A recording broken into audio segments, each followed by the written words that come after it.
አፕሪል 11 2019 የሱዳን ከተሞች በህዝቡ ቁጣ እንደዚሁም በእሳት እየነደዱ ነው። ህዝቡ የፕሬዝዳንት ኦማር አልበሽርን አገዛዝ በመቃወም ሰልፍ መውጣት ከጀመረ ወራቶች ተቆጥረዋል።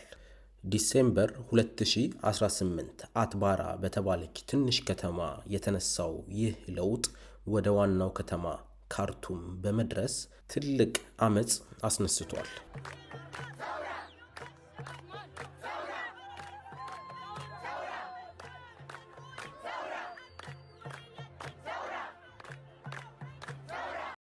ሱዳንን ለ30 ዓመታት ያለ ተቀናቃኝ ብቻቸውን የገዙት ፕሬዝዳንቱ ኦማር አልበሽርም መውጫ መግቢያ ያጡ ይመስላል። ምንም ቢፈጠር ግን ሁለት በደንብ የሚተማመኑባቸው ኃይሎች አሉ። አንደኛው የሱዳን መከላከያ ሰራዊት ሲሆን ሌላኛው ደግሞ የሱዳን ልዩ ኃይል ነው። እነዚህ ሁለት እስከ አፍንጫቸው የታጠቁ ኃይሎች ኦማር አልበሽርን ለብዙ ዓመታት ያገለገሉ ሲሆን እሳቸው ስልጣን ላይ እንዲቆዩም ይህ ነው የማይባል ወሳኝ ሚና ተጫውተዋል። ታዲያ የሱዳን ሕዝብ ለወራት የቆየ ሰላማዊ ሰልፍ እያደረገ እሳቸውን ቢታገልም እነዚህ ሁለት ኃይሎች ግን ከጎናቸው ስለሆኑ ምንም የተፈጠረ ነገር አልነበረም እስከ አፕሪል 11 2019 ድረስ። ያን ቀን ሳይታሰብ ሁለቱም ኃይሎች ፊታቸውን ፕሬዝዳንት ኦማር አልበሽር ላይ አዙረው ከህዝቡ ጎን ቆሙ። Sudan. After 30 years in power, President Omar al-Bashir has been forced out of power by the country's military. የፕሬዝዳንቱ ቤተ መንግስት ውስጥ ዘልቀው በመግባት ፕሬዝዳንቱን እስር ላይ ካደረጉ በኋላ በሀገሪቱ አዲስ መንግስት እንደሚቋቋምና የሀገሪቱ ህገ መንግስትም ከዚህ በኋላ እንደማይሰራ አስታወቁ። ይህ አዲሱ የለውጥ ኃይል የሚመራው ታዲያ በሱዳኑ መከላከያ ሰራዊት መሪ ጀነራል አብዱልፈታህ አልቡርሃን ሲሆን የእሳቸው ምክትል ሆነው የሚያገለግሉትም የሱዳኑ ልዩ ኃይል ወይም ደግሞ የራፒድ ሰፖርት ፎርስስ መሪ ሞሐመድ ሄምደቲ ዳጋሎ ናቸው። የሱዳን ህዝብ ለ30 ዓመታት ያህል በገዙት ፕሬዝዳንት ኦማር አልበሽር በጣም ተማሮ ነበረ። ታዲያ የዚህ አንደኛውና ዋነኛው ምክንያት ከደቡብ ሱዳን ጋር የነበረው ጦርነት ነው። ታዲያ ሁላችንም እንደምናውቀው ደቡብ ሱዳን ከሱዳን ተነጥላ ራሷን የቻለች ሀገር የሆነችው በ2011 ነው። ታዲያ ሱዳንና ደቡብ ሱዳንን የሚያዋጋቸው ምን ነበረ? ነገሩ ምን መሰላችሁ? ሱዳን በጣም ብዙ ብሔር ብሔረሰቦች ያሉባት ሀገር ነች፣ ልክ እንደ ኢትዮጵያ ማለት ነው። ግን ልዩነቱ አብዛኞቹ ብሔሮች በደቡብ ሱዳን የሚገኙት ራሳቸውን እንደ አፍሪካውያን የሚያዩ መልካቸው፣ ቋንቋቸው፣ ባህላቸውም አፍሪካን የሚመስል ሲሆን በሰሜን ሱዳን ያሉት ደግሞ ወደ አረብ የሚጠጉ ሲሆኑ ባህላቸው፣ ቋንቋቸው፣ ሃይማኖታቸውም ከአረቡ ዓለም ጋር በጣም ይመሳሰላል።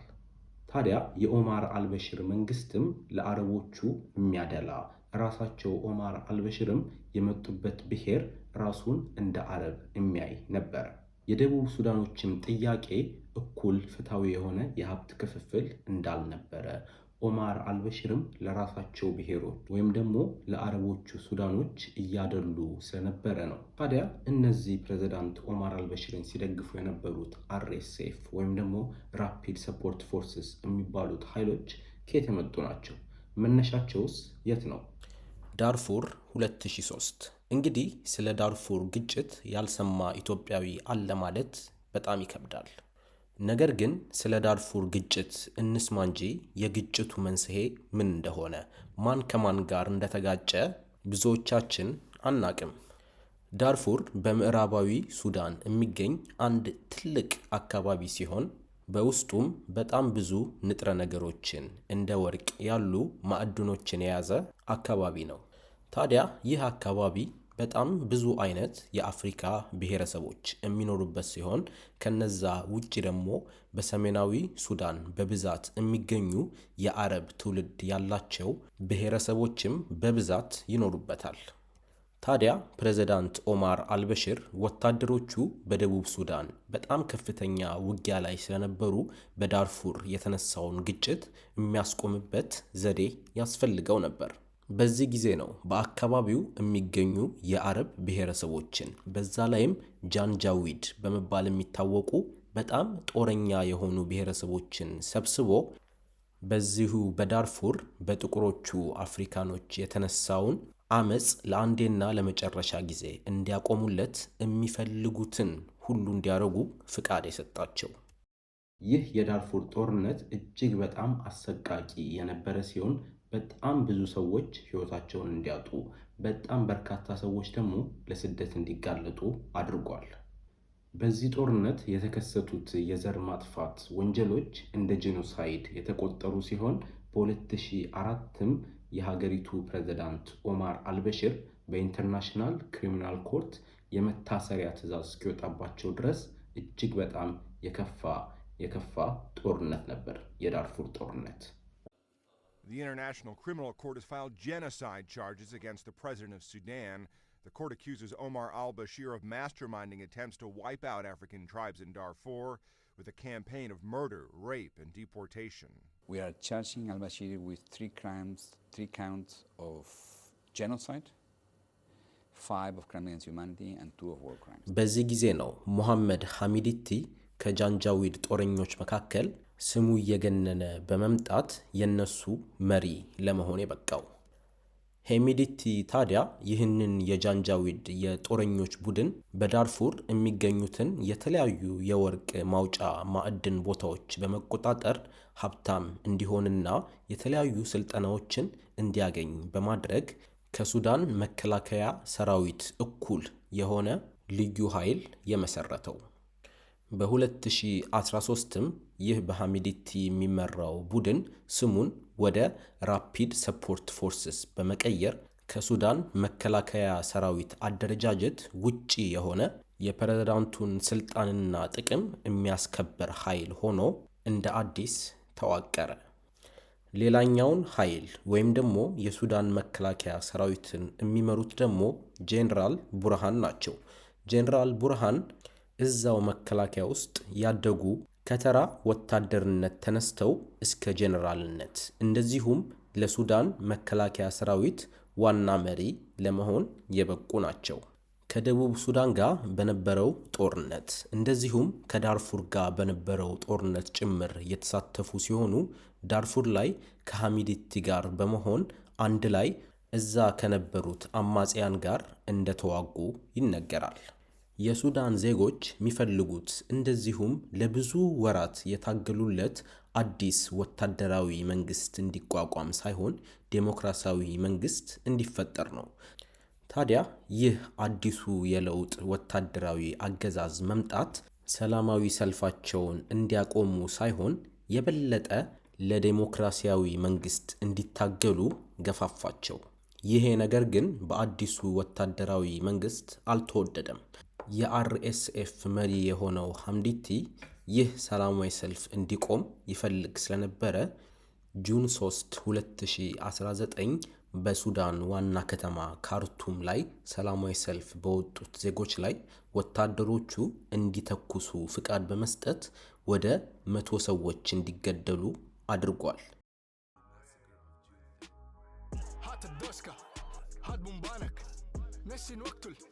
ناس اخوانك دي اوامر سيدك وحرام عصيانك ونسيت الرب الخلق السيد الخان سودانك።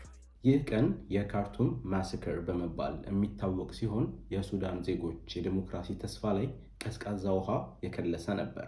የዓለም ሀገራትም በዚህ ሁኔታ በጣም በመደናገጥ እነዚህ ሁለት የጦር መሪዎች ከሲቪል ሶሳይቲው ወይም ደግሞ ሰላማዊ ሰልፍ ከወጡት ሰዎች ጋር አንድ ላይ በጠረጴዛ ዙሪያ በመነጋገር አዲስ አደረጃጀት እንዲፈጥሩ አስገደዷቸው። በዚህ በአዲሱ አደረጃጀት ከወታደራዊ ኃይል የተውጣጡ ሰዎች እንደዚሁም ሰላማዊ ሰልፍ ከወጡት የሲቪል አመራሮች ጋር በመሆን በአንድ ላይ ፓወር ሼር ለማድረግ ተስማሙ። በዚህ በአዲሱ ተስፋ በተጣለበት አደረጃጀትም ሁለቱ የጦር መሪዎች መሪ ቢሆኑም ከነሱ እኩል የመምራት ስልጣን የሚኖረው አዲስ ጠቅላይ ሚኒስትር ተሾመ። በጊዜው የነበረው እቅድም ይህ በሶስቱ ሰዎች የሚመራው የሽግግር መንግስት ለ21 ወራት ስልጣን እንዲይዝና ዋና ስራውም ከ21 ወራት በኋላ ለሚመጣው አጠቃላይ ምርጫ ሀገሪቱን ማረጋጋት እንደዚሁም ማዘጋጀት ነበር። ግን እነዚህ ሁለቱ ኃያል ወታደራዊ አመራሮች ጠቅላይ ሚኒስትሩ ላይ በጣም ብዙ ተጽዕኖ በማሳደር ጠቅላይ ሚኒስትሩ በገዛ ፈቃዳቸው ስልጣናቸውን እንዲለቁ፣ ታዲያ ሱዳንም የምትመራው በወታደራዊ ኃይል እንዲሆን አደረጉ። የሀገሪቱን የፖለቲካ እንደዚሁም የሚሊተሪ ስልጣን በእጃቸው ያስገቡት እነዚህ ሁለቱ ጀነራሎች ታዲያ ምን አጣላቸው? አሁን ለተነሳው የሱዳን የእርስ በርስ ጦርነት መንስኤውስ ምንድን ነው? ከጠቅላይ ሚኒስትሩ መወገድ በኋላ አንድ ላይ ሲሰሩ የነበሩት እነዚህ ሁለቱ አመራሮች በዋነኝነት የጸባቸው ምንጭ የሆነው ምክንያት በሞሐመድ ሄምዲቲ የሚመራው ራፒድ ሰፖርተርስ ፎርስ ወይም ደግሞ RSF መቼ የሱዳንን መከላከያ ሰራዊት ተቀላቅሎ በጄኔራል አብዱል ፈታህ አልቡርሃን ቁጥጥር ስር ይሁን የሚለው ነው። አልቡርሃን ይህ ነገር እንዲሆን የሚፈልጉት በ2 ዓመት ውስጥ ሲሆን ሄምዲቲ ደግሞ በትንሹ 10 ዓመት የሚሆን ጊዜ ያስፈልጋል ይላል። ታዲያ እነዚህ እስከ አፍንጫቸው እኩል በሚባል ደረጃ የታጠቁ ሁለት ኃይሎች የሱዳን ዋና ከተማ ካርቱም ውስጥ ቁጭ ብለው ሲጣሉና በዚህ ነገር ሲጨቃጨቁ ነው የመጀመሪያው ጥይት የተተኮሰው። በስራቸው ከ100,000 በላይ የሚሆን ወታደር ሁለቱም አላቸው። ጀነራል አልቡርሃን የሱዳን ፕሬዝዳንት በመሆናቸው የሀገሪቱ ሪሶርስ በሙሉ እጃቸው ውስጥ ሲሆን ሞሐመድ ሄምዲቲ ደግሞ ከዳርፉር የሚያገኘውን ወርቅ በተለያዩ መንገዶች በመሸጥ በብዙ ሚሊዮኖች የሚቆጠር ሪሶርስ አለው። እነዚህ ሁለቱ ጀነራሎች በሱዳን ውስጥ ቁልፍ የተባሉ ቦታዎችን የሚቆጣጠሩ ሲሆን ከሱዳን ውጭ ደግሞ ከተለያዩ የዓለም ሀገራት መሪዎች ጋር ቀጥተኛ ግንኙነት አላቸው። ይህ ማለት ታዲያ በሱዳን ውስጥ በአሁን ጊዜ ያለው ግጭት በእነዚህ ሁለት ጀነራሎች መካከል ብቻ ሳይሆን የተለያዩ የዓለም ሀገራትም የራሳቸውን ጥቅም ለማስከበር በእጅ አዙር እየተዋጉ ይገኛሉ ማለት ነው። ይህንን ጦርነት የበለጠ እንዲያሳዝን የሚያደርገው ደግሞ ጦርነቱ እየተካሄደ ያለው የሱዳን ዋና ከተማ ካርቱም ላይ መሆኑ ነው። ሁለቱም እየተተኳኮሱ እየተገዳደሉ የሚገኙት መሃል ከተማዋ ካርቱም ውስጥ ነው። خرطوم الآن حرة. خرطوم حرة. Army Chief General Abdel Fattah al-Burhan inside the presidential palace for the first time after nearly 2 years. The palace was retaken by the army last week from the paramilitary Rapid Support Forces, which had controlled it since the start of the war with the army in April 2023. እጅግ በጣም የሚያሳዝነውና ልብ የሚሰብረው ነገር የኦማር አልበሽርን መንግስት ለመጣል ለብዙ ወራት ሰልፍ ሲወጡ የነበሩት የሱዳን ዜጎች ዴሞክራሲና ምርጫ ፈልገው እያለ ያገኙት ግን ጦርነትና ግድያ መሆኑ ነው። ይህም ጦርነት እንደዚህ በቀላሉ የሚያልቅ አይመስልም። መዘዙም ረጅምና በጣም ኮምፕሊኬትድ ሊሆን ይችላል። እንግዲህ ውድ ተመልካቾች ለዛሬ ያመጣሁላችሁ ቪዲዮ ይህንን ይመስል ነበረ። የሱዳንን የእርስ በርስ ጦርነት ታሪክ በአጭሩ በምችለው ያህል አሪፍ አድርጌ ያስረዳኋችሁ ይመስለኛል። እንግዲህ ይህ ቪዲዮ ከተመቻችሁ ላይክ፣ ሼር እና ሰብስክራይብ ማድረግ እንዳትረሱ። በቀጣይ ሳምንት በተመሳሳይ ቪዲዮ እስከምንገናኝ ድረስ ሰላም ሁኑልኝ። عطش قلبي كل يوم في جمالي